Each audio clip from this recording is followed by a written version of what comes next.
A first-hand look at what's being done to save sea turtles. Yeah, the October issue of National Geographic explores the majestic creatures, and it reveals how pollution is putting them at risk.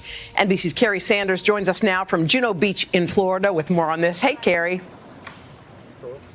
Hey there, I'm at the Loggerhead Marinelife Center, and this is actually one of those turtles that was threatened by what you're talking about. Brought in 6 days ago, so they nicknamed her. We were here that day. They nicknamed her Today. And of course, the problem is what you just mentioned, what we're doing, plastics. And here's some of the plastics that are floating in the ocean. In fact, this right here, this was found not only inside her, but trailing around her. And the big fear was that there might be a fish hook on this. Fortunately not. So in a few minutes, she's going to go back to where she belongs.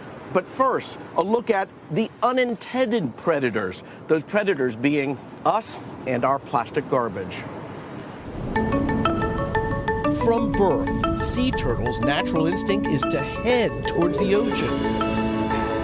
Sea turtles are a fundamental part of marine ecosystems and are found on the beaches of every continent except Antarctica. There's 7 different species. They're all either threatened or endangered. Scientists say once millions of sea turtles swam the oceans, but today they estimate there are less than 1 million. The turtles face natural predators, but it's what mankind does that endangers their survival. Climate change, coastal erosion and development, illegal trade, and polluted oceans. We saw a lot of influx of garbage come in. Garbage? Like what? Like plastic bottles. We collected over 300 just right after the storm, and like large pieces of trash, like milk jugs and random pieces of debris. And all of that is an enemy to the turtle? For sure.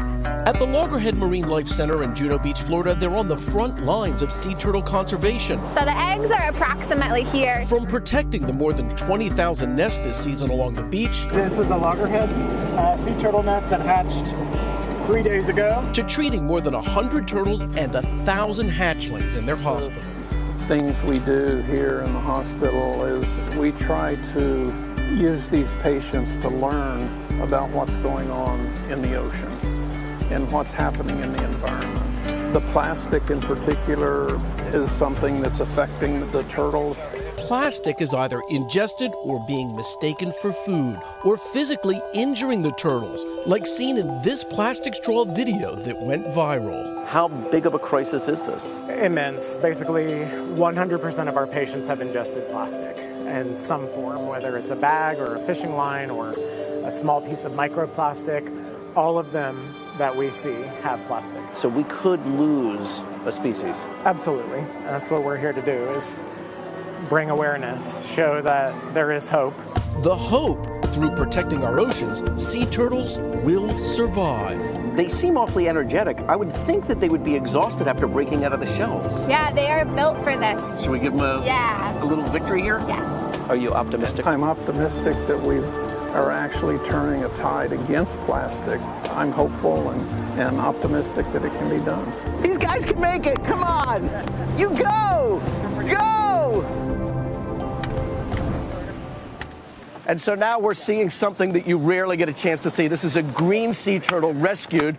She can actually smell the water, they tell me. So today, at 270 pounds, is now making her way back out into the ocean where she belongs.